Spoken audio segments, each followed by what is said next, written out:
I'm gonna sit at the welcome table. I'm gonna sit at the welcome table one of these days. Hallelujah. I'm gonna sit at the welcome table.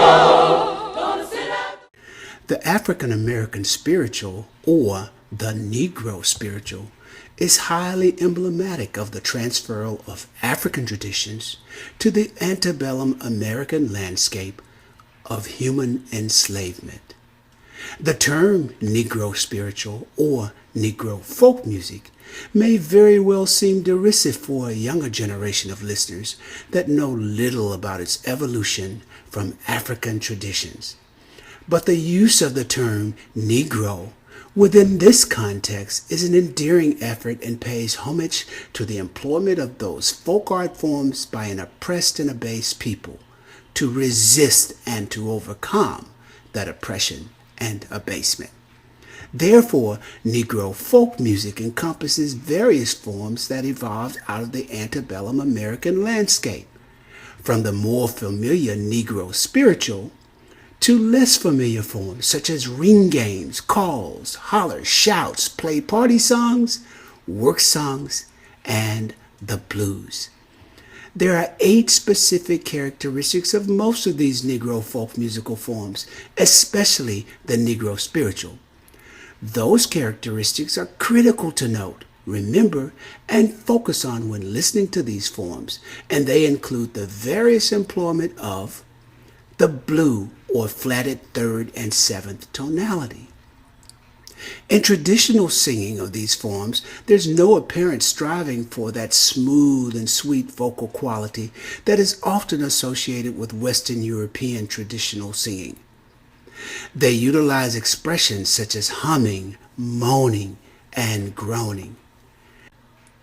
They alterate or soften ultimate consonants, especially R's and L's, to achieve a desired musical effect. They use call response or leader group patterns. They use syncopation.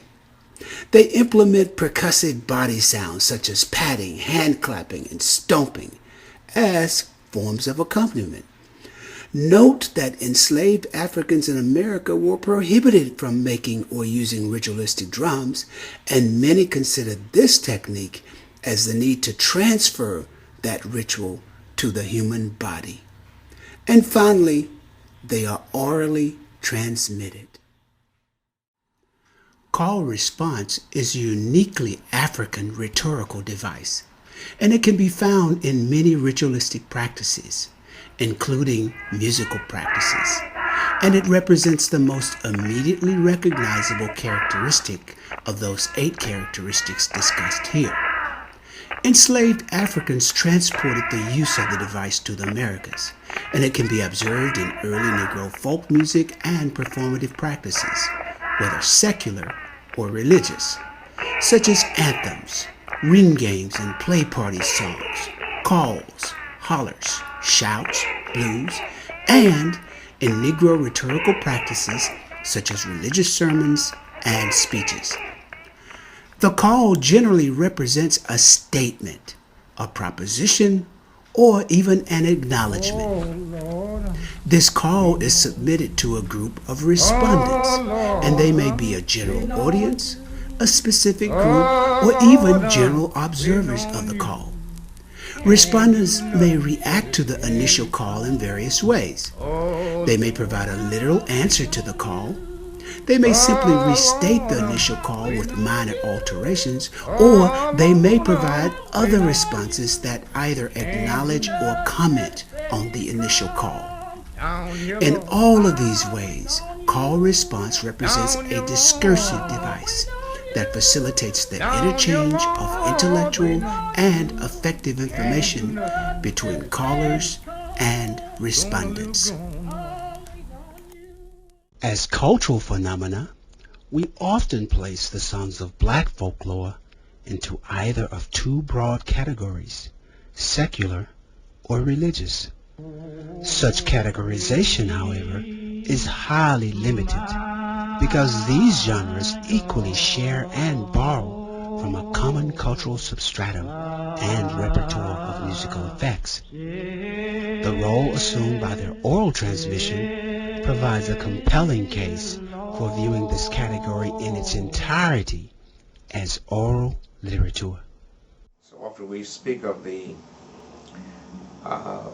spiritual as being the African American black exponent of the black man, and we have to admit that it is, and it is certainly from the standpoint of the tradition of how we have maintained this music. The oral tradition is indicative, is characteristic of Africa. We speak of the griot, it's all passed along, the history of Africa and families and so forth. And music, it happened right here in the United States. Because to tell you the truth about it, it is extremely difficult to write those early spirituals the way they were performed, I would imagine. The textual components of these songs represent powerful psychological, sociological, political, and religious commentaries, and songs pass into oral tradition because their texts express matters, feelings, and attitudes on which there is maximal accord. Different meanings derive from the manner in which they are performed, and knowledge of their source is essential to fully grasping their meaning. It is unfortunate that traditional examinations have ignored the genre's import as aesthetic objects and instead focus on more superficial characteristics, such as their places of origination, composition, phonetic and grammatical properties, and performative practices. As a participatory art, the value of any music is in direct proportion to an individual's depth of participation. And participation is possible only through listening. Whether partaking as a member of an audience, composing, reading, analyzing, or performing, one is required to hear the music before assigning any reasonable meaning to it. Of all the dimensions of aesthetic experience, the dimension of meaning is the least amenable to systematic analysis and empirical verification. This is not to say that verbalization about what these songs mean should be avoided, but to insist that all such referential statements be referred back to perceivable components within the songs themselves. According to some early psychological investigations, there are certain aspects of music which will induce the same emotional state in many people under varying conditions. For example, the fact that music is sad, joyous, or dignified in such instances is not a matter of chance, but of the choices of specific musical devices. There are certain ways of organizing musical structures. For example, one very common technique that you find in all music is the sequence. That particular scale is found just about everywhere. You find that in Asian cultures, you find that in African cultures, and you find that also in European cultures.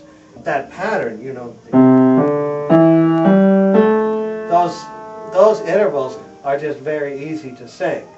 And it's important for people to understand that music theorists come after the fact. They don't come before the fact. And what music theorists, such as myself, try to do is to make sense out of somebody else's creative process. But that creative process can be very interesting, and it can go into avenues that you would not expect. Strophic form, which involves a lot of repetition. You are basically using the same melody for different lines of text. And by using a technique like that, is putting more emphasis on the words than he or she is on the melodic aspect. But it's quite a natural process and doesn't require musical training to be able to do that. The whole point, regardless if the music is very simple or very complex, is that it's trying to communicate something. And The power of communication is the key. Various examinations have contributed to the historiography and narrative of the spiritual, and provide evidence that the genre actually predates the American Revolution. The habitat which precipitated the development and evolution of the genre was certainly well established within the American landscape of the 17th century. Dina Epstein refers to a type of lamentation singing which was practiced by Africans captured by the Portuguese in 1444. However, America traditionally expressed little ownership of this mode of expression, which it considered crude, primitive, and savage. The most eloquent first-hand commentary on these songs was provided in 1855 by Frederick Douglass. He asserted that slaves were expected to sing as well as work, since this was a primary and trenchant means of informing the overseer of their location as well as their progress. He spoke of singing improvisations which appeared as simple jargon to oppressors, while holding significant meaning for the oppressed. Douglass was describing testifying, and for him, these theodicy-centered expressions spoke to the hearts and souls of the thoughtful. He further asserted that these songs represented sorrow rather than joy, and served as a primary healing force to a people enduring the worldly conditions of abasement and oppression. W.E.B. Du Bois convincingly articulates the neglected status of these expressions. For Du Bois, Negro folk music represented the only American folk music, and he remained deeply concerned that America refused to acknowledge, claim, and preserve it. Various scholarly debates regarding the origins and factors which enkindled the genre have centered around the influence of African versus European musical and religious traditions. The Negro Spiritual was often a song of social protest, whereas the white spiritual never was. Tomorrow.